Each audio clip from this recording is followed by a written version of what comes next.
여러분을 정말 축복합니다. 우리 옆에 성도하고도 이렇게 인사합시다. 함께 예배하는 성도님을 사랑하고 축복합니다. 우리 집사님들, 권사님들, 장로님들 다 한번 일어나 보십시오. 또 뭐 있어요? 뭐 순서? 순서 없죠? 연구사님 뭐 말씀하셨어요? 제가 임영웅의 별빛 같은 나의 사랑. 당신이 얼마나 내게 소중한 사람인지 세월이 흐르고 보니 이제 알 것 같아요. 당신이 얼마나 내게 필요한 사람인지 세월이 흐르고 보니 이제 알 것 같아요.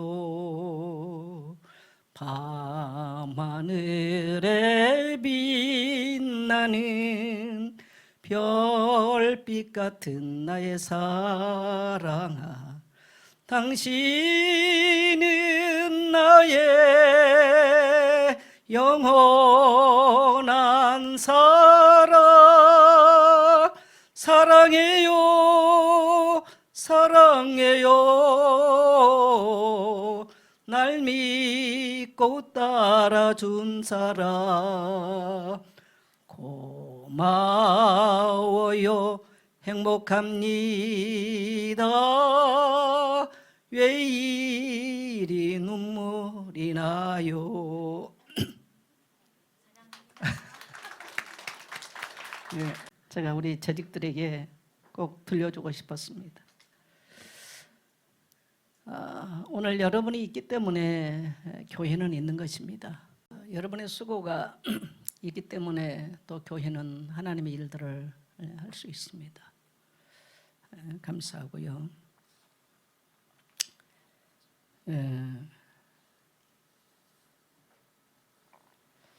우리 교회가 그 설립 당시 제가 기도하면서 성도들에게 주었던 기도 제목은 이 땅에 제가 목회를 할 동안에 물론 제가 목회를 끝나면 안 될 것이고요. 100명의 주의 종들을 5대양 6대주에 복음을 위해서 보내겠습니다. 그것은 하나님께서 목회자로 부르신 제게 주신 사명이었고 또 미션이었다고, 우리 교회를 향한 미션이었다고 생각합니다. 그래서 제가 이것을 위해서 3가지 기도 제목을 갖고 있었어요. 하나님, 물질의 동역자를 주세요. 그리고 이것을 위해서 기도할 수 있는, 함께 목숨을 걸고 기도할 수 있는 기도의 동역자들을 주세요. 그리고 함께 이것을 위해서 사역할 수 있는 사역의 동역자를 주세요.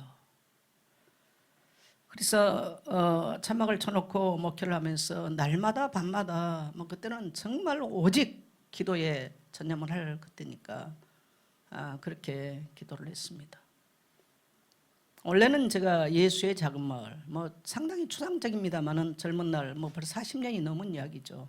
20대 중반에 제가 기도하면서 이러한 것들을 만들어내야 되겠다라는 생각으로 20대 중반에 했던 기도 제목이니까. 근데 이제 목회자가 됐기 때문에 하나님, 제가 제 세계를 살면서 저는 복음의 빚진 자입니다. 그래서 100명의 주의 종들을 키워서 5대양 6대주로 복음 때문에 보내겠습니다. 그리고 교회 이름은 예수의 작은 교회였습니다. 세월이 많이 지나왔죠. 세월이 많이 지나왔는데 또 교회도 여러 가지 이제 많이 변화를 맞고 있습니다. 이런 상황에 저도 많은 생각을, 또 건강도 안 좋고 이래서 너무나 많은 생각을 하고 지나왔는데 올해 하나님께서 제게 주신 마음이 예수의 작은 이들, 예수의 작은 마을, 예수의 작은 교회라는 이름을 지금 제가 쭉 거쳐왔는데 예수의 작은 이들과는 제가 찬양 사역을 같이 했어요. 그래서 90년도 초반에 서울대공원에서 젊은이들과 함께 찬양 사역을 하고 또 교회들에 가서 찬양 집회도 하고 이러한 일들을 했습니다. 그리고 교회가 세워져서 그 다음에 교회가 세워져서 교회 이름을 예수의 작은 교회라고 교회 이름을 명명을 했죠. 그러면서 이제 기도를 하기 시작했고, 그러면서 그때부터는 제가 설립 예배 드리는 자리에서 첫 선교사를 파송을 했습니다. 필리핀 엔젤리시티에 첫 선교사를 파송을 하고, 그 다음에는 91년도에는 러시아 하바롭스크에 러시아 선교회 소속 합동측 목사님이었는데 저희 교회에서 파송을 하게 됐습니다. 그렇게 하면서 선교사들을 해마다 파송을 해 나가기 시작했죠. 그러던 중에 한 3, 4년이 지나면서 이제 다락방을 만나면서 세계 선교회에 뛰어오게 됐는데, 그러면서도 물론 저희 교회에서는 백선교지 이러한 기도가 끊이지 않았습니다. 그러나 제가 최근에 이러한 많은 것들을 정리하면서 예수의 작은 형제 선교회를 이제 선교회라 명명하고, 이것을 위해서 다시 복음의 빚진 자의 마음과 교회의 정신으로 다시 일어나서 열방과 세계를 향해서 가야 되겠구나. 그래서 이제 필요한 게 뭐냐면 이사진으로 섬길 수 있는 재정 후원자들이 필요합니다. 그래서 우리 성도님들이 이것을 위해서 꼭 기도해 주시기를 부탁합니다. 그래서 이러한 이사진들이 구성되어져서 이제 세계를 향해서 우리가 다시 복음의 기치를 들고, 이제 하나님께서 어떻게 하실지 저는 잘 모르겠습니다. 하나님께서 어떻게 하실지 잘 모르겠지만은 어쨌든 간에 이것을 위해서 기도하고, 또 하나는 이제 재정 이사라고 하는 것은 교회 선교회에 물질로 서포트하는 팀들을 재정 이사라고 그래요. 거기는 뭐 누구 어떤 이름이 필요한 게 아니라 실제로 헌신할 팀들이 필요하죠. 그 다음에 이제 함께 동역할 동역자들이 필요합니다. 목사는 혼자 사역을 한 게 아니에요. 그래서 많은 목사 동역자들이 함께 가서 그야말로 현장에, 선교지 현장에 선교사들도 이렇게 세워주고 또 목회자들의 연장 교육도 시켜줄 수 있는 이런 목회 동역자적인 입장에서 팀들이 필요합니다. 그 다음에 이제 무엇보다도 선교사를 발굴하고 양성해서 파송하는 일이 굉장히 중요합니다. 이러한 세 가지 일들이 이제 일어나야 되겠죠. 그래서 우리 성도님들이 한번 따라합시다. 예수의 작은 선교회. 작다는 말을 제가 자꾸 쓰는 건 뭐냐면 너무 세상은 큰 거 많은 거 자꾸 이렇게 지향을 해요. 예수님의 정신은 가난한 마음, 작은 이런 뜻이거든요. 그래서 저는 정말 나가서 세상을 섬기는, 정말 세상 어려운 곳에 가서 섬길 수 있는 이러한 정신을 담고 있는 이름입니다. 그래서 우리 모든 성도님들 이러한 선교회 여러분이 함께 하게 되시기를 주의 이름으로 축원합니다. 그래서 제가 4월 선교제 대회를 이제는 우리 교회 뭐 자체적으로 이제 하게 되는데 뭐 거창하게 생각은 않습니다. 우리가 이미 관계된 선교사님들을 초청을 하고, 그래서 아까 뭐 보니까 재직들이 선교 대회와 또 뭐 창립 주관을 위해서 이렇게 헌신하는데 뭐 대략 한 2천만 원 정도는 지금 예상으로 소요되지 않을까 싶습니다. 우리 재직들 헌신 한 사람이 해도 감당할 수 있기를 축복합니다. 그런 믿음의 사람이 일어나기를 축복합니다. 네. 예, 그래서 지금 특별히 이제 뭡니까 작년 8월부터 우리가 중화권 선교해갖고 25분이 매월 10만 원씩을 헌신해주고 계세요. 그래서 여기저기 이제 우리가 보니까 이제 중화권만이 아니고 이제 뭐 여러 군데를 이제 보내게 되는, 뭐 중화권을 넘어서 여러 군데를 보내게 되는 이런 상황이 됐습니다. 그래서 어쨌든 간에 제가 일일이 이름을 호명하지 않겠습니다. 매월 여러분이 입금하신 모습 보면서 너무 감사하고, 또 적지만 우리 교회 전체 규모로서 너무 귀하게 여러분이 헌신해 준 것 가지고 많은 선교사님들이 위로가 되고 또 힘이 되고 있습니다. 앞으로 더 큰 일들을 할 수 있는 우리 모든 성도님들 되시기를 주의 이름으로 축원합니다. 교회 내적으로 우리가 꼭 기도해야 될 게 뭐냐면 이제 지금 교회들은 둘 중에 하나입니다. 교회가 그냥 현상 유지 못하고 무너질 거냐, 정말 외연 확장을 해 나갈 수 있을 거냐. 교회들은 지금 기로예요. 그래서 우리 성도님들이 강력하게 정말 이제 정말 외연 확장을 할 수 있는 이런 사역자가 굉장히 필요합니다. 그래서 이것을 위해서 우리 성도님들이 꼭 기도해 주시기를 축복합니다. 이러던 중에 이제 우리 심성 교사님 오셔서 올해 뜻밖의 목사님 1년 동안 함께 사역을 제가 서포트하겠습니다. 그래서 얼마나 제가 많이 힘이 되는지 모르겠어요. 그래서 이제 어제는 말씀하시기를 이제 뭐 교회 보니까 좀 안타까우셨겠죠. 목사님 40일 새벽 기도를 인도를 하고 싶은데, 근데 이제 우리 선교사님이 굉장히 시간이 바쁘세요. 시간이 너무 바쁜데 문제는 뭐냐면 여기를 이제 시흥이니까 뭐 거의 1시간 거리에서 지금 오게 되면 새벽 기도를 왔다가 갈 때 돌아갈 때 차가 막혀 버리면 가서 자기는 또 중국에 강의를 하고 해야 되는데 이게 이제 뻥크가 날 수 있는 이제 상황이니까 이걸 이제 어떻게를 해야 될까? 그래서 목사님 제가 기도하고 결론을 내리겠습니다. 이런 얘기를 하셔서 제가 한꺼번에 쭉 40일을 끌어간다는 거는 무리일 수 있으니 이것을 나눠서 한번 해보셔라. 나눠서. 그랬더니 오늘 이제 보니까 지금 3차로 1차, 2차, 3차를 해가지고 여러분 1시간 거리에서 와서 새벽 기도를 인도하고 되돌아가서 돌아가자마자 또 자기 할 일을 해야 되고 강의하고 이게 쉬운 일은 아닙니다. 쉬운 일은 아닌데 어쨌든 간에 우리 선교사님이 이런 기획을 하시고 또 교회 전체 지금 목회 행정 기획을 해서 지금 끌어주고 계세요. 얼마나 제가 이게 힘이 되는지 모르겠어요. 그래서 우리 성도님들, 우리 선교사님께서 성령의 감동을 받고 교회 기도가 필요하구나 이런 마음으로 지금 1차, 2차, 3차로 나눠서 새벽 기도를 하면서 이제 교회의 힘을, 영적 부흥을 지금 기도하고 있는데 함께 하시기를 축복합니다. 우리 옆에 성도님들하고 이렇게 인사합시다. 교회 부흥을 위해서 함께 합시다. 그래서 저는 제일 제가 싫어한 게 있어요. 성도들이 그 매너리즘에 빠져버리는 거 굉장히 싫어합니다.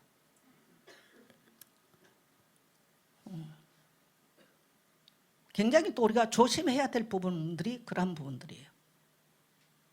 그래서 뭐 1년에 한 번 헌신 예배 하니까 와서 뭐 하고 이런, 저는 그런 걸 별로 좋아하지 않습니다. 오늘 여러분이 헌신 예배를 드리면서 다시 한번 여러분의 생애를 한번 생각해 보고요.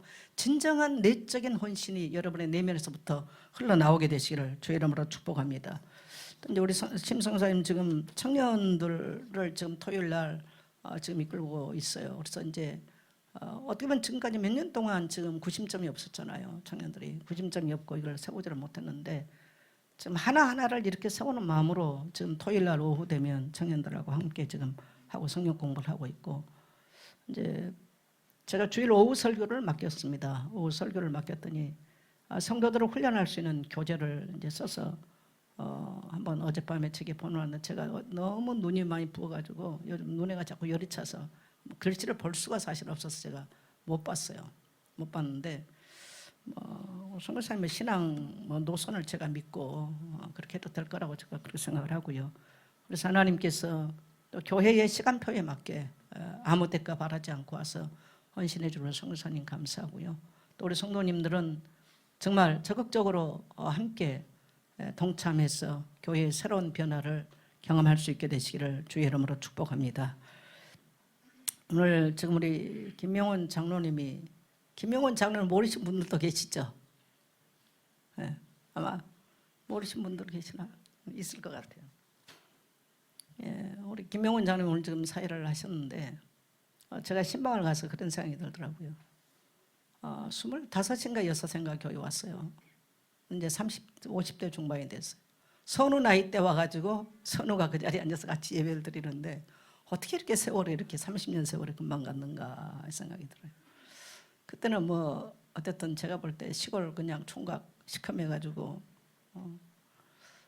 그냥 그 말도 없는 이런, 그렇죠. 신앙의 불을 잘 내리려나 했더니 어쨌든 잘 내렸어요. 근데 저희가 이제 2003년도에 교회 건축을 했지 않습니까? 그때가 제가 볼 때 목회에 가장 어려운 교회 재정적으로 그렇고 가장 어려운 시기를 넘어왔을 때가 이제 그때였다고 저는 봐요. 왜냐하면 교회 건축이라고 하는 것은 많은 돈을 가지고 건축을 한 게 아니라 그때그때 기도해야 되고 정말 뭐 또 일도 해야 되고 이 건축을 해보니까 행정이라는 게 너무너무 복잡해. 얼마나 힘이 드는지. 근데 이제 그때 재정을 하는 팀이 얼마나 힘이 들겠어요. 왜냐하면 많은 돈을 또 은행에서 빌려왔다 그걸 갖다 갚아야 되고 이걸 다 해내야 되고. 그래서 아마 그때 우리 강정희 원사님하고 같이 이렇게 하셨는데 그때 이제 우리 장로님이 뭐 31, 2살 이렇게 나이대 같아요. 그래가지고 이제 직장 다니면서 주일 저녁 때는 뭐 그때는 뭐 예배가 얼마나 막 우리 막 길고 막 이런 저기들이 많고 훈련 많고 이럴 때니까 늦게까지 보니까 새벽까지 이제 컴퓨터로 일 처리하고 새벽까지 일하고 이제 주일날 월요일날 출근을 하고 이런 일들을 하고 뭐 그때 뭐 다 이렇게 헌신들 하는 그런 입장이니까 뭐 결혼해가지고 이제 신혼 얼마 안 됐을 때 아닙니까? 그러는데 몇 천만 원씩 빚내가지고 또 헌금하고 쉬운 일이 아니었죠. 저는 그때 월급을 얼마 받는지 잘 몰랐는데 세월 지나고 보니까 너무 이제 공사가 월급이 그렇게 많지 않더만요. 보니까 참 어려웠겠구나. 그때는 뭐 저도 나이가 젊으니까 그 어려움을 잘 몰랐어요. 우리가 믿음으로 나가면 되지 했는데 참 어려운 시기를 참 지나왔겠구나. 그래서 한 번은 얼마나 힘들었는지 한경희 전사님한테 우리 집 전셋집 싹 빼서 교회 현금하고 우리 이제 멀리 가자. 하도 힘드니까 이제 그런 얘기를 하셨다더라고. 근데 제가 이제 감사했던 거는 신방을 해보면서 감사했던 거는 그런 어려운 시간을 지나오면서 30대 31, 2살의 교회 가장 어려울 때 교회 재정을 맡고 본인이 앞서 헌신하고 또 시간들을 헌신하고 한 번도 목사의 마음을 불편하게 한 적이 없었어요. 저를 놓고 보니까 저는 그냥 잊어버렸는데 이번에 신방을 가서 제가 생각을 하게 된 거예요. 그런 상황에서 박사 학위를 받고 또 기술사 자격증을 따고 굉장히 한 가지를 하는 것도 어려운데 그런 전문적인 어떤 것들을 2가지를 박사 학위를 받고 그러면서 이제 한경희 선생님 얘기 들어보니까 1년 365일 중에 280 며칠을 밖에 나가 있었대요.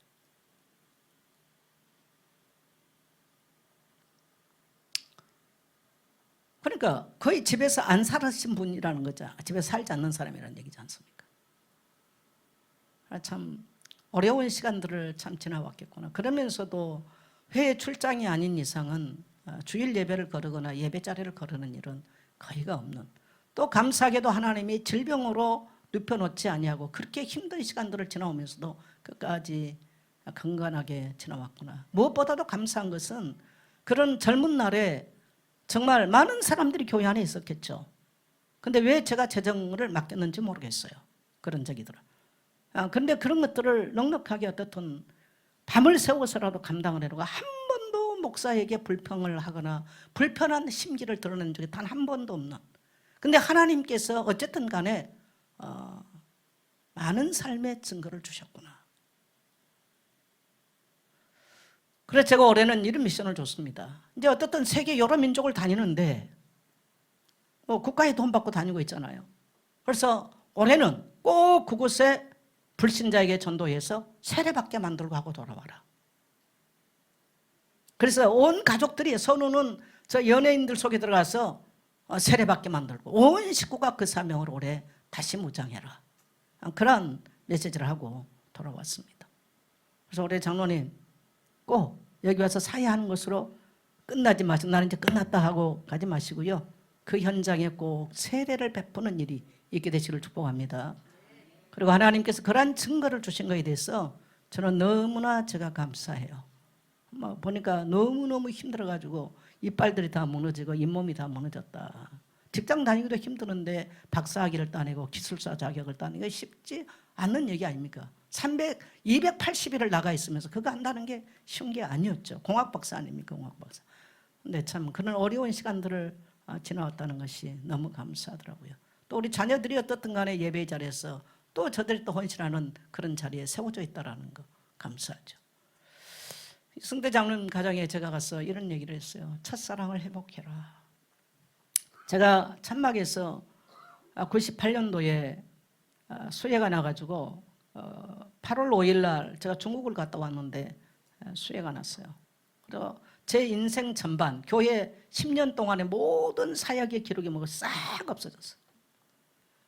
그래서 청바지 입고 중국 갔다 와가지고 옷 입은 그대로 토요일 날 제가 들어왔는데 동북교회 가서 예배를 드렸잖아요. 그 이후로 성도들이 그때부터 교회가 흩어지기 시작했어. 그리고 그 해에 서울 임마을교회가 오면서 성도들이 그쪽으로 다 빠져나가기 시작했어. 정말 제게는 견딜 수 없는 어려움을 겪었던 해입니다.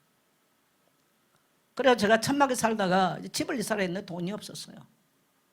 그때 우리 라스큐 권사님하고 이스대 장로님이 저를 찾아오셨어요. 그때가 이제 IMF가 와가지고 뭐 굉장히 경제적으로 어려운 때 아니겠어요. 그래가지고 돈 500만 원을 들고 왔죠. 거의 98년입니다. 98년 9월인지 9월달인지 날짜를 제가 잊어버렸어요. 그러면서 하신 말씀이 이제 IMF가 와가지고 다 정리를 하고 보니까 딱 500만 원 남는데 이거 500만 원 집에 가져가면 한 달 생활비 정도로 끝나는데 한 달을 살 거냐 목사님을 도울 거냐 라고 결정을 하고 목사님을 돕자. 그래서 제가 그 돈을 받아가지고 과천 아파트로 이사를 하는 그런 생활을 시작했습니다. 돌이켜보면 여러분 오늘 교회가 있는 것은 정말 눈물 어린 성도들의 헌신이 있었기 때문에 그야말로 잇몸이 무너지고 이빨이 흔들려서 뽑힐 만큼 고통을 경험하는 성도들이 있었기 때문에 오늘 저와 여러분이 이곳에 앉아서 예배하는 줄 믿습니다. 헌신이란 말은 추상적인 용어가 아니에요. 추상적 단어가 아닙니다. 저는 그래서 이런 추상적 단어가 돼서 매너리즘에 빠질까 봐 이런 용어를 별로 쓰고 싶지는 잘 않습니다. 아마 제가 설교하면서 뭐 헌신해라 이런 용어 거의 안 쓴다고 우리 성도님들 아실 겁니다. 목사는 세월이 지나도 잊어버릴 수 없는 것들이 많아요. 그래서 아마 목사의 입을 열어놓으면요 할 말이 굉장히 많아. 또 보고 듣는 게 얼마나 많습니까? 제가 여러분의 헌신과 또 살아와서 지금까지 교회 선거 등등 어떻게 다 이렇게 드러낼 수 있겠어요? 그러나 오늘 여러분의 그러한 헌신과 섬김이 오늘 교회를 있게 했고 앞으로도 하나님은 하나님의 나라를 위해서 헌신될 청지기를 찾고 계심을 믿게 되시기를 바랍니다. 오늘 제목을 한번 따라해 봅시다. 나는 예수의 흔적을 지닌 자입니다. 오늘 이 출애굽기의 사건, 여러분이 출애굽기를 읽으면서 저는 너무나 마음이 뜨거워졌고 다시 우리 교회 안에 예수의 피가 흘러야 된다. 예수의 피가 통해야 된다. 예수의 흔적을 가진 자들이 일어나야 된다. 이런 생각을 하게 됐습니다. 430년 동안 노예 생활을 하면서 얼마나 그들이 고통하며 신음하고 얼마나 아파하고 슬퍼하고 절망했는지 말로 다 할 수 없죠. 이럴 때 하나님은 모세를 보내셔서 그 백성을 그 430년의 노예 생활에서 그들을 끌어내는 방법으로 양을 잡아서 문설주에 피를 바르고 그 집을 넘어오지 않은 한 죽음의 사자가 넘어갈 때에 그 집을 지킬 것이고 모든 재앙이 그 집에서 넘어갈 것이다 라고 약속했습니다. 여러분 이것이 가당키나 하는 말입니까?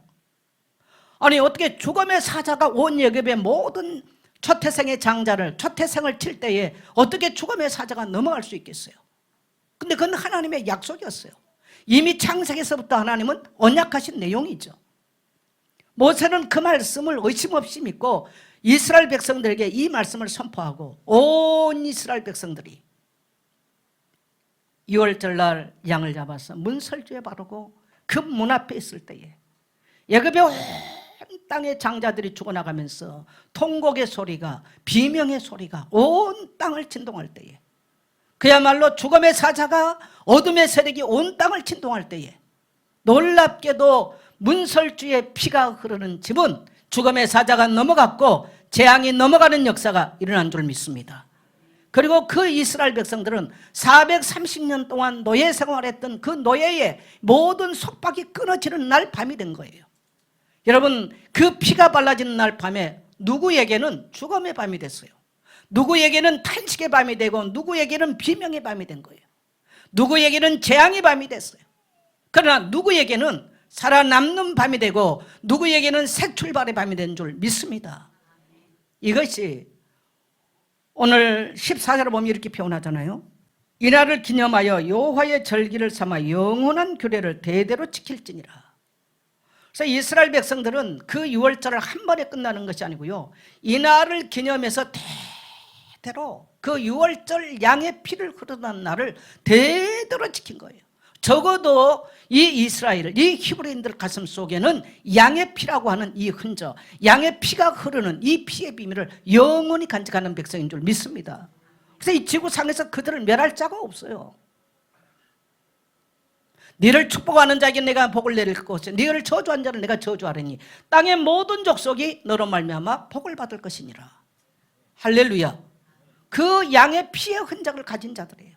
여러분, 예수 믿는다는 게 도대체 뭡니까? 여러분 뭐라고 생각하세요?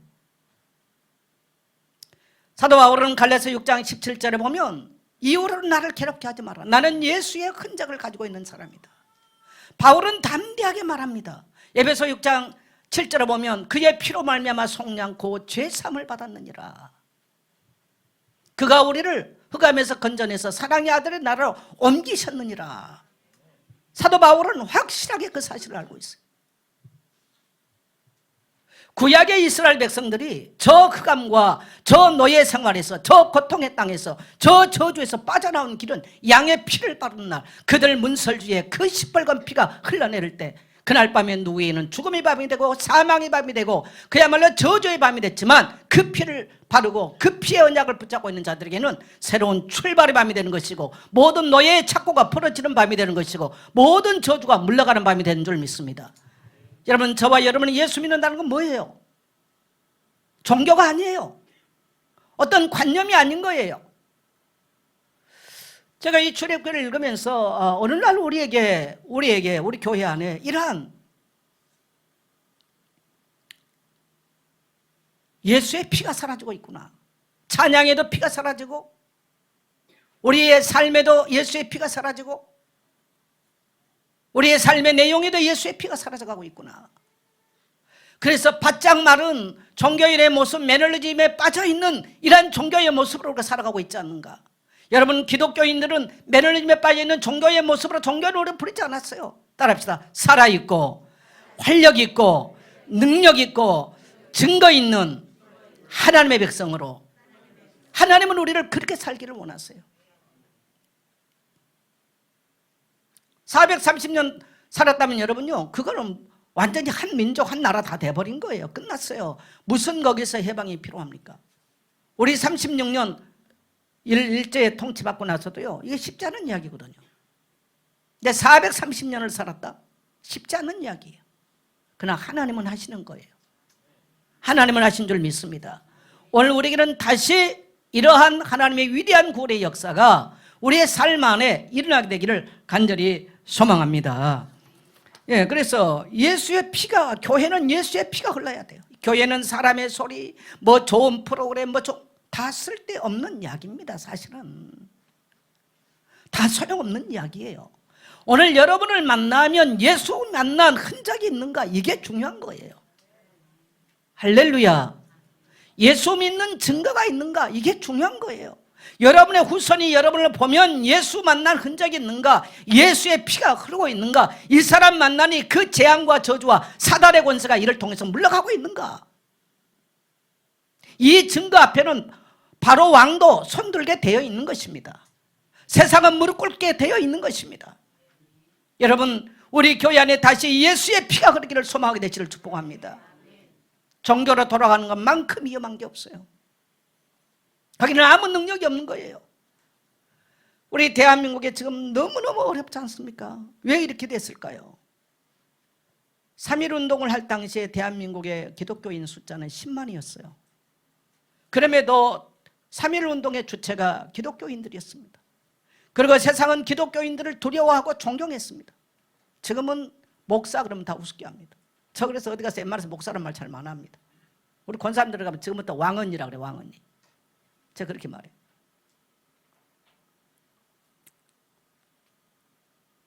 여러분, 광장에, 이 추운 날씨에 광장에 사람들 소리 저걸 보면서 저 광장의 소리 주님 들으십니까? 제가 그 생각 들었습니다. 여지까지 우리가 우리 한국 역사를 보면서 국가의 법으로 카톡을 지금 뭐 검열하겠다. 여러분 이런 법을 만든다. 나는 처음 듣도 보도 못한 법들을 지금 만들고 있어요. 너무너무 희한한 법들을 지금 만들고 그냥 툭하면 다 고발하고 고소하고. 여러분 제가 한 정파를 비판하려고 하는 거 아닙니다. 절대로 그렇게 오해하지 마시고요. 우리는 한 그리스도인으로서 살아계신 하나님을 믿는 자들이라면 이 나라가 속히, 이것은 자체로 우리 기독교인들 탓입니다. 정말 성경적 가치를 심어놨다면 그러지 않을 텐데, 여러분 지금 헌법재판관님 봐, 전부 다 너무, 이게 지금 이미 우리나라는 기울러도 너무 한참 기울러 버렸어요. 너무나 많이 기울러 버렸어요. 정말 통탄할 일이더라고요. 통탄할 일. 지금 보면 40년을 교육을 시켜놔 버리니까요, 그 사람들이 나가서 정치, 경제, 문화, 사법 모든 것을 장악해 버리니까 이제는 너무너무 국가가 위험한 상태에 와 있습니다. 이것을 되돌릴 길은 저는 없다고 봅니다. 하나님만 하실 수 있다고 봅니다. 그리고 성경적 가치가 이 땅에 실현되지 않으면 이 민족은 다 시험해요.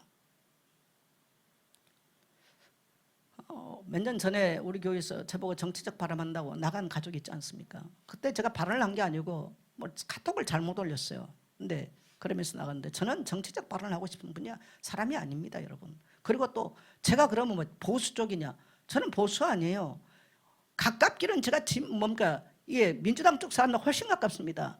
22년도에 제가 예배 끝나고 있는데 카톡이 딱, 아니 뭔가 문자가 딱 하나 떠요. 보니까 제 통장에 500만 원이 들어와요. 근데 보니까 모르는 이름이에요. 그래서 누가 실수로 잘못 보냈구나. 그런데 전화가 왔어. 누님 누굽니다. 그러면서, 누님 통장에 500만 원 보냈는데 적지만 잘 사용했으면 좋겠습니다. 많이 힘드시죠? 교회들이 예배드리지 못해서. 그리고 어떤 국회의원이 전화 왔어요.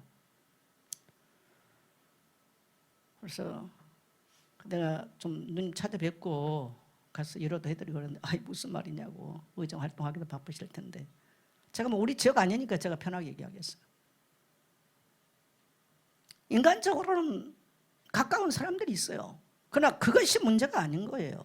저도 솔직히 성도들도 코로나가 와가지고 어렵고 힘들 때, 목사님 어려울 때 사용할 그런 성도 없어요. 그러나 그 예수 믿지 않는 사람들이지만은 인간적으로 가깝기 때문에 그 어려울 때 기억하고, 나는 그래서 제가 그랬어요. 내가 50억을 받은 것보다 내가 고맙다. 너무나 내가 기쁘다. 50억을 받은 것보다. 500만 원 보내줬는데 50억을 받은 것보다 내가 기쁘다. 제가 인간적으로는 가까운 사람들이 있어요. 그러나 인간적으로 가까운 게 문제가 아니고요. 따라합시다. 나라가 살아나야 된다. 나라가 살아나야 되는 거예요. 그래서 저도 가까운 사람들을 만나면 불편합니다. 사실 대화하기가. 그러나 사실이에요. 지금 그래서 우리가 이 땅에 다시 예수의 복음이, 예수의 정신이 흐르지 않으면 우리 민족은 소망이 없어요. 그래서 우리는 멀리 생각할 게 없고요. 우리 교회 안에 다시 예수의 피가 흐르기를 소망합니다. 예수의 십자가 능력, 유월절 피를 체험하는 자들이 모이는 것이 바로 교회입니다. 여러분, 교회는 그냥 우리가 가서 뭐 좋은 말 듣고 우리 뭔가 이렇게 교양을 수양하자 이런 것이 아니에요. 예수의 피로 죄 사함을 받고, 예수의 피로 흑암에서 건짐을 받고, 예수의 피로 사망 생명을 옮긴 자들이 모인 것이 바로 하나님의 교회인 줄 믿습니다. 그래서 교회를 통해서 죄인들이 회개하고 변화되는 것이 바로 교회예요. 그래서 우리는 하나님의 은혜에 감사한 마음으로 헌신하는 것입니다. 그래서 교회는 흑암세력에 물러가는 것입니다. 가난한 자들이, 질병 있는 자들이 질병에서 노임을 받고, 가난에서 노임 받는 거, 영원히 가난에 묶인 것은 하나님의 계획은 아닙니다. 하나님의 계획은 아니에요.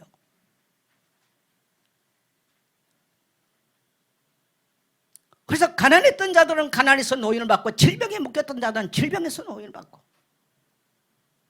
그래서 세상이 이해할 수 없는 이런 증거를 가지고 사는 사람들이 예수 믿는 사람들이에요. 할렐루야. 그래서 예수 믿는 사람들이 말은, 그러한 간증은, 그러한 증거는요, 능력이 있는 거예요. 제가 개척을 하려고, 개척을 하려고 한 게 아니고 하나님께서 어떻게 이끄신가 해가지고 40일을 기도하는 중에, 기도를 하려고 아직 시작도 안 했는데 1월 달에 제가 2월 달에 이제 기도를 시작을 하는데 1월 달에 저희 어머니가 눈이 많이 왔는데 밖을 나가더니 저희 어머니가 쓰러져 버린 거예요. 눈 위에서. 그때고 저희 어머니가 70살이에요. 근데 사람들이 길에 지나가다가 우리 집에 연락을 했어. 그래서 병원에 모시고 가니까 못 산다고 그러는 거예요. 하반신 마비. 우리 어머니가 60달에 넘어져가지고 허리가 부러져 있었거든요. 70살에 딱 10년 만에 또 그랬어. 그럼 못 산다는 거예요. 그래서 어머니를 병원에 놔두고 1월 달에 병원에 가고 2월 달에 이제 제가 기도회를 시작을 하는데 어머니를 놔두고 기도회를 하는데 기도 중에 어머니를 모시고 와야 되겠구나. 근데 뭐 어떻게 움직이지를 못하는 거죠. 그래서 어머니를 모시고 와서 기도하던 중에 저희 어머니가 기적처럼 일어난 겁니다. 할렐루야. 그래서 저는 그때 큰 영적인 담력을 얻었죠. 의사는 돌아가신다고 말했는데 아무것도 못 잡수고 이제 완전히 뭐 하반신 마비가 와 있으니까 뭐 평생 만일 저기 한 달도 누워 있어야 되는 상황인데 그 길로 우리 어머니가 일어난 거 아니에요. 근데 희한하게 또 80살 될 때 또 쓰러졌어. 그때 안산 집회 갔다 오니까 저희 어머니가 쓰러졌는데 병원에 가니까 췌장암이라는 거예요. 지금 병원에 가니까 10월 달에 그랬는데 아무것도 못 잡수는 거예요. 근데 그때는 제가 저희 어머니를 보내드릴 수 있는 마음의 준비가 되지 않았어요. 제 눈에서 하염없는 눈물이 나오는 거예요. 저희 어머니를 보내드릴 수 있는 마음의 준비가 안 돼 있더라고요. 그래가지고 아무것도 물도 못 넘어가고 이런 상황이 됐는데 1월 달이 됐는데 저희 어머니가 이러는 거예요. 그 중에서도 정식기도를 계속 하시는 거예요. 저는 이제 임종을 하려고 어머니를 지키고 있는데 뭐라고 하는 거예요. 그래서 어머니 뭐라고요? 그러더니 정식기도 하고 계신다는 거예요. 새벽 4시면 딱 기도를 하세요. 1월 달이 되니까 그때 김낙기 집사님이라는 분이 계셨어요. 그 집에 있는 그 산에서 그 얼음 덮여 있는 그 물 한 바가지 먹었으면 좋겠다는 거예요. 아니 1월 달에 그 집에 우면동 산골에 있는 그 얼음물 한 바가지 먹었으면 좋겠다는 거예요. 그때 한대호 목사가 전도사 때 갔다 왔어요. 그 집에 가서 아무것도 물도 물 한 숟갈씩 먹고 있었던 양반이 그 물을 벌컥벌컥 잡서 그래가지고 일어났습니다. 그럼 그때부터는 냉장고에 있는 찬 음식, 뭐 우유 이런 거 상당 안 잡섰던 거요. 다 잡수고 22년을 사시고 101살에 돌아가셨어요. 여러분 너무 잘 아시잖아요. 할렐루야. 제가 저에 대해서 이야기할 거 뭐 얼마나 많습니까? 여러분 예수 믿는 것은 어떤 형식이 아니에요. 어떤 관념적 종교가 아닙니다. 양의 피를 발랐던 그들에게는 정치적으로 해결할 수 없는 거, 군사적으로 해결할 수 없는 기적이 일어나고 그 백성은 속박과 속국에서 해방되는 줄 믿습니다. 오늘 우리를 애워싸는 수많은 문제가 있을 수 있습니다. 여러분 예수 그리스도의 십자가의 도는 바로 믿는 자에게는 구원을 주시는 하나님의 능력인 줄 믿습니다. 이 유월절 사건은 예수 그리스도의 십자가의 죽음으로 완성되어지고 이것은 우리 신약의 기독교인들이 동일하게 이 유월절 어린 양 대신 예수 그리스도의 십자가의 보혈을 믿는 것이 기독교의 복음인 줄 믿습니다. 그래서 복음에는 모든 사람을 구원하는 하나님의 능력이 복음 안에 있어요. 고린도 1장 18절에 보면 십자가의 도가 멸망하는 자들이 어리석게 보이나 구원하는 우리에게는 하나님의 능력이 됩니다. 여러분 장로님들을 만나도 예수의 피의 흔적이 있어야 돼요. 권사님들 만나도 예수의 피의 흔적이 있어야 돼요. 우리 청년들, 우리 젊은이들, 우리 성도님들을 만나면 예수의 피의 흔적이 있게 되시기를 주의 이름으로 축복합니다. 이 땅에 살 동안에 우리에게 어려움이 없을 수는 없습니다. 어려움이 있습니다. 문제 있습니다. 우리를 공격하는 수많은 문제들이 있을 수 있어요. 그러나 사망이 우리를 침몰하지 못하고 우겨싸임이 우리를 쌓이지를 못합니다. 우리는 우겨싸임을 당해도 쌓이지 아니하고 거꾸로 트림을 당해도 버림받지 아니한 하나님의 자녀, 하나님의 백성의 신물인 줄 믿습니다. 그게 하나님께서 이스라엘 백성들에게 주신 놀라운 축복이죠. 교회는 그 피를 믿는 자들의 모임이에요. 여러분 그게 믿어져야 내 감정이 안 맞아도 내게 어려움이 와도 내게 문제가 와도 흔들리잖아요. 이것이 경험되지 않으면요 자기 감정 따라 상황 따라 문제 따라 흔들려요. 그래서 저는 오늘 우리 모든 재직들요 한번 생각해 보세요. 내가 뭘 믿고 지금 예수 믿는가? 앞으로는 마지막 때는요 여러분 굉장히 많은 재앙이 올 것입니다. 핍박이 와요. 만일에 정말 예수 이름에 대한 이 신비하고 놀라운 구원의 가치를 깨닫지 못한다면요, 추풍 낙엽에 가을 바람에 낙엽 지듯이 거의가 떠나게 될 것입니다. 거의가 믿음 못 지킬 것입니다. 믿음 지키지 못하고 그 자리를 떠나게 될 것입니다. 오늘 우리 모든 성도님들 경험하게 되시길 축복합니다. 그 믿음 있게 되시길 축복합니다. 그 믿음이 있어야 주님, 내가 교회를 위해서 자기를 내세우는 것도 아니고 누가 알아주는 것도 아니고 그 은혜를 경험해야 우리의 평생을 이 땅에서요 그 가치를 위해서 사는 거예요. 할렐루야. 예? 헌신하자? 아니에요. 그냥 헌신하고 싶은 욕망이 일어나는 거죠. 그거 안 되면 교회에서 중요한 일을 맡으면요, 제가 우리 그 정금자 원사님이 한 20년 섬겼던 교회 이야기, 우리 고향 교회 아닙니까? 물론 제 모교는 아니에요. 너무 잘 알죠, 그 교회에 대해서. 그 장로님 한 분이 너무 가난했던 분을 목사님이 전도를 해가지고 예수 믿었어. 그래 니아까 끓고 일하기만 또 그 다음에는 못 하고 이러고 장로님 잘 살았던 거야. 근데 이 장로님이 목사를 괴롭히기 시작한 거야. 목사님들은 그 정금자 원사 20년 동안에 목사가 지금 한 100년 된 교회예요. 그 교회가 통합식 교회인데 5분이 바뀌었다는 거예요. 근데 그 장로님이 꼭 앞장서더라는 거예요. 제가 몇 번 얘기했을 거예요. 그 장로님이 트럭을 타고 가다가 내렸는데 어떻게 심산인지 오른발 뒤 복숭아뼈 쪽으로 뼈가 잘라서 나가버렸어요. 그 아들이, 큰아들이 목사님이 설교를 하는데 귀신 들어와가지고 그 교회가 길쭉하게 생겼거든요. 저 뒤에서 뛰어오더니 성경책을 집어던졌는데 저 뒤에 집었는데 강단에 있는 목사님까지 성경책이 던져지더니 순식간에 뛰어와가지고 목사님 이 목사를 잡는 거예요. 옆에 성가대가 안 말렸으면 그야말로 목사가 설교하다가 귀신 들린 장로아들에게 목살 잡혀서 내려갈 뻔하다는 거예요. 어떻게 됐겠어요? 여러분요, 이 6월절 사건은 어떤 사람에게는 재앙의 밤이 되고 어떤 사람에게는 살아나는 밤이 되는 거예요. 이 예수 믿는 이 이름은요, 어떤 사람에게는 거치는 것이 되는 것이고 어떤 자에게는요 하나님의 능력이 되는 거예요. 이스라엘 백성들은 하나님의 능력이 되는 거죠.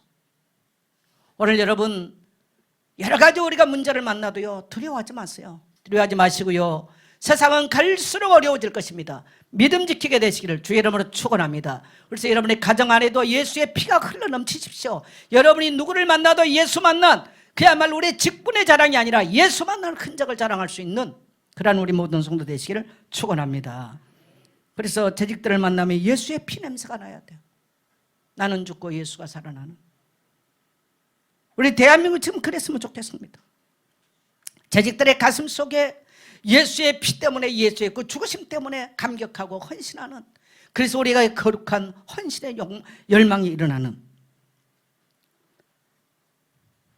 진정한 헌신은 예수님을 경험할 때 가능합니다. 그래서 우리 교회는 한번 따라합시다. 다시 6월절 앞으로 갑시다.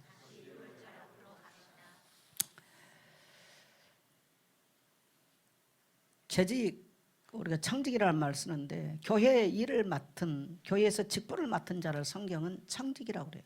청직이는 뭡니까? 주인의 일을 맡은, 자기 주권이 없어요. 자기 주관이 없는 거예요. 그게 청직이에요. 따라합시다. 나는 주님의 소유입니다. 청지기가 만일에 지주권이 드러났다, 그건 청지기가 아니죠.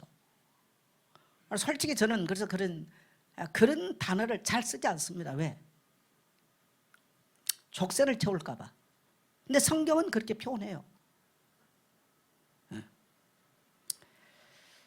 우리가 재직의 사명을 감당하기 위해서는 교회가 뭐냐, 그걸 알아야 됩니다. 많은 사람들이 교회를 모르니까, 장로님이 자기가 오래 교회 저기를 하니까 목사님들 이렇게 해도 되고 그런 줄 알고 이렇게 하고 저러는데 아들은 귀신 들어가고 당신은 다리가 잘려져 나가는 이런 비극적인 현상을 맞아버리는 거예요. 교회가 뭔지 잘 몰라서 그래요. 여러분, 교회는요, 목사가 교회 주인도 아니고 또 장로들이 교회 주인도 아니고, 따라합시다, 그리스도께서 교회 주인이십니다. 그래서 교회는 유월절 어린 양의 피가 흐르는 곳이에요. 제단이란 말은, 제단이라는 말은요, 피가 흐르는 곳이란 뜻이에요. 제단이란 말이 붉을 단자에 제단, 이게 피가 흐르는 곳이에요. 짐승의 피가, 우리는 예수의 피가, 성만찬을 더 엄밀하게 말하면 성만찬에 행해지는 곳, 이걸 제단이라고 그래요. 그럼 교회는 성만찬을 행한 곳이지 않습니까? 예수의 피가 흐르는 곳이죠. 자, 우리 사도행전 20장 28절 같이 갑니다. 시작. 여러분은 자기를 위하여 또는 온 양떼를 위하여 삼가라. 성령이 그들 가운데 여러분을 감독자로 삼고 하나님이 자기 피로 사신 교회를 보살피게 하셨느니라. 네, 성도를 성령이 감독자로 세웠다. 교회 일꾼들을 감독자로 세웠다. 교회를 돌보라고. 따라서 교회를 돌보라고. 그리고 교회를 자기 피로 샀다는 거예요. 여러분, 교회는 예수님의 피값으로 세워진 곳입니다. 그래서 우리가 굉장히 교회를 대하는 거 귀중하게 소중하게 대해야 돼요.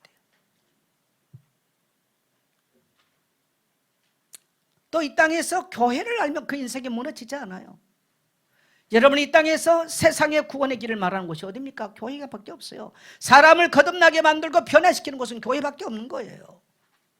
지금 수많은 사람들이 교회 비방하고, 지금 우리가 왜 공산주의가 되고 사회주의가 되면 안 되냐, 전체주의가. 일단 기독교를 말살시킵니다. 그래서 우리가 지금 위험하다는 거예요. 여러분, 한번 물어볼게요. 북한의 김정은이가 회개하고 돌이켜서 지금 간첩을 안 보낼까요? 요즘은 간첩 잡았단 말이 없잖아. 김정은이가 변화해서 간첩을 안 보낼까요? 어떻게 생각하세요? 요즘은 여러분요, 옛날에는 5대4를 타고 넘어오는데 지금은 그럴 필요가 없어. 다 비행기 타고 와버려. 중국 국적 가지고 아니면 몰라가지고요. 그리고 또 저기 할 것도 없어. 여기서 수시로 넘어간 놈들이 많아.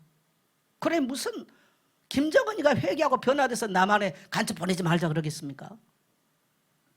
아니라고. 훨씬 많이 왔다고 생각합니다. 훨씬 많이 있다고 생각합니다. 이태원에서 무너진 그 죽은 양반들, 그것을 가서 북한이 지령 내렸잖아요. 부축이라고. 지금 이러한 대한민국으로 살고 있어요.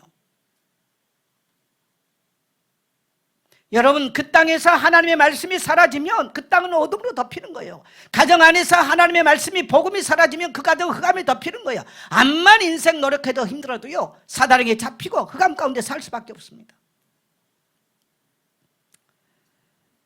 그래서 이 땅에 하나님의 교회가 얼마나 소중합니까? 왜 목사님들이 일제 때 신사참배하지 않고 다 순교하면서 복음을 전했어요? 왜 6.25 때 그랬습니까? 왜 6.25 때 북한군이 내려와서 목사들부터 잡아주고 교회부터 없습니까? 교회는 그들에게 적이에요, 적. 하나님의 살아있는 말씀을 전하기 때문에. 하나님의 말씀을 들으면 영혼이 살아나고 사람들이 죄인 것을 깨닫고요, 돌이키고 변화되기 때문에 이걸 가장 싫어해요, 원수마귀는. 그래서 교회의 머리는 바로 그리스도입니다. 교회는 그리스도의 몸이에요. 에베소 4장 11절 12절 보면, 그가 어떤 사람은 사도로, 어떤 사람은 선지자로, 어떤 사람은 복음 전하는 자로, 어떤 사람은 목사와 교사로 삼으셨으니 이는 성도를 온전하게 하며 봉사의 일을 하며 그리스도의 몸을 세우려 함이라. 직분을 주신 목적이 뭐라고요? 따라합시다. 교회를 세우기 위해서.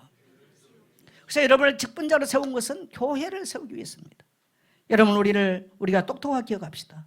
우리는 세상에서 예수 그리스도를 만나서 교회는 구원받는 곳입니다. 또 우리는 우리 인생의 목표는 이 땅에 교회를 세워놓고 가는 거예요. 다른 모든 것들은 다 사라집니다. 이 땅에 교회만이 영원하게 남습니다. 2000년 기독교 역사에 수많은 역사적 박해와 문제 있어도 이 땅에 교회만 남아서 이 진리의 말씀이 지금까지 2000년 동안 우리에게 전달되는 줄 믿습니다. 그래서 우리는 다음 세대를 향해서 또 이 땅에 그리스도의 교회를 또 세워놓고 가는 거예요.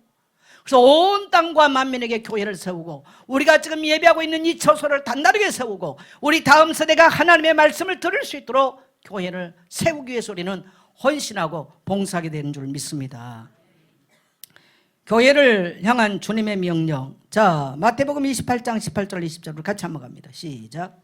예수께서 나와 말씀하여 이르시되 하늘과 땅의 모든 권세를 내게 주셨으니 그러므로 너희는 가서 모든 민족을 제자로 삼아 아버지와 아들과 성령의 이름으로 세례를 베풀고 내가 너희에게 분부한 모든 것을 가르쳐 지키게 하라. 볼지어다 내가 세상 끝날까지 너희와 항상 함께 있으리라 하시니라. 주님은 주님을 아는 자들에게 모든 족속으로 가라는 거예요. 왜? 모든 족속이 죄 가운데 매여 있고 원수 마귀에게 매여 종노릇하고 이 세상 가운데 매여 종노릇하고 있기 때문에 그래요. 그들의 운명을 바꿔줄 수 있는 것은 예수의 복음밖에 없는 줄 믿습니다. 이 예수의 복음이 들어가면 신분 제도가 바뀌고 사회 제도가 바뀌고요, 교육 제도가 바뀌는 거예요. 그래서 어두웠던 그 땅에요 찬란한 태양빛처럼 찬란한 여명이 비추기 시작해요. 이것은 우리는 똑똑하게 경험한 우리 민족의 역사라고 봅니다. 그래서 하나님은 지금도 이 복음을 받은 우리에게 모든 족속에 가라는 거예요. 저는 그래서 그러한 것들을 알기 때문에 내가 복음에 비친 자구나. 그래서 저는 선교의 동기가 바로 거기 있었어요. 그리고 주님, 내가 100명의 주의 종들을 세워서 세계 파송하겠습니다. 이러한 하나님의 기도를 하게 된 거죠. 저의 인생은, 저는 교회와 결혼한 사람이에요. 왜? 저는 내가 이 땅에 살면서 그리스도의 교회를 만났다는 것은 너무나 감격하고 너무나 감사한 일이죠. 내 모든 인생을 드려도 손색 없는, 그래서 저는 무익합니다마는 이 복음 받고 그리스도의 교회를 만남으로 후회함 없는 감사의 삶을 살게 된 거죠. 사랑하는 성도 여러분, 주님은 우리에게 이 복음을 맡기시고요, 모든 족속이. 그러면 여러분이 모든 족속으로 가야 되느냐? 사명이 다 달라요. 그래서 우리는 선교하는 거예요. 다시 우리는 예수의 작은 선교회를 만들어서 모든 족속에게 이 생명의 복음, 이 찬란한 빛의 복음이 증거되도록 힘쓸 수 있는 우리 예선교회 되기를 축복합니다. 선신할 이사진들을 위해서, 함께 동역할 사역자들을 위해서, 선교사가 양성되기 위해서. 그리고 너희는 가서 못 베풀어라? 아버지, 아들과 성령을 세례주라. 세례주란 말은 뭡니까? 교회에서 행하는 거죠. 그래서 제가 김명은 장로에 버렸어요. 꼭 올해는 가서 그곳에 세례 베풀어라. 그래서 온 식구들 다 전도해서 세례, 한 명 세례. 근데 제가 이 말씀을 준비하면서 보니까 김명은 장로님만 이 사명 감당하면 안 되잖아요. 따라합시다. 나도 한 명 세례받게 하겠습니다. 우리 재직들 오늘 우리 다음 세대들 여러분을 통해서 그런 거룩한 일이 일어나기를 원합니다. 여러분을 통해서 한 명도 세례받은 사람이 없다. 진짜 내가 예수 만나는지 생각해 보셔야 돼요. 우리 안에 예수의 생명이 있으면 반드시 역사는 일어나게 돼 있죠. 따라합시다. 올해 반드시 한 명 세례받게 하겠습니다. 2명 데리고 오지, 2명 하지 마세요. 1명만 하세요. 한 명. 그래서 1인 1세례를 베풀어라. 따라합시다. 1일 1세례. 주님의 명령이에요, 그냥. 그리고 가르쳐 지키게 하라.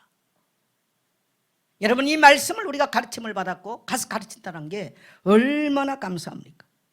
그래서 여러분, 우리 선교사님이 또 때마침 선교대회와 창립주의를 놓고 우리가 특별 새벽기도 합시다. 저는 감히 제가 새벽기도 좀 해달라 상상도 못했죠. 너무 감사한 일이에요. 너무 감사한. 우리 모든 성도님들, 우리 청년들 일어나서 다시 기도하게 되시기를 축복합니다. 하나님은 여러분의 모든 착고를 풀으실 것입니다. 여러분의 진로의 문들을 여실 것입니다. 닫힌 생의 문을 열게 되실 줄 믿습니다. 그래서 우리가 교회와 선교 현장에 동일한 하나님의 역사가 일어나도록 우리 모든 선교지마다 다 다시 세례를 받고 죄 사함 받는 그런 역사가 일어나도록 기도하면서 우리가 복음의 빛의 마음으로 다시 일어나서 열방을 향해서 이스라엘 백성들은 가나안 정복을 향해서 나가는 것처럼 우리는 다시 복음받을 현장을 향해서 갈 수 있는 이 일에서 헌신할 수 있는 우리 모든 청지기들 되시기를 주의 이름으로 축원합니다.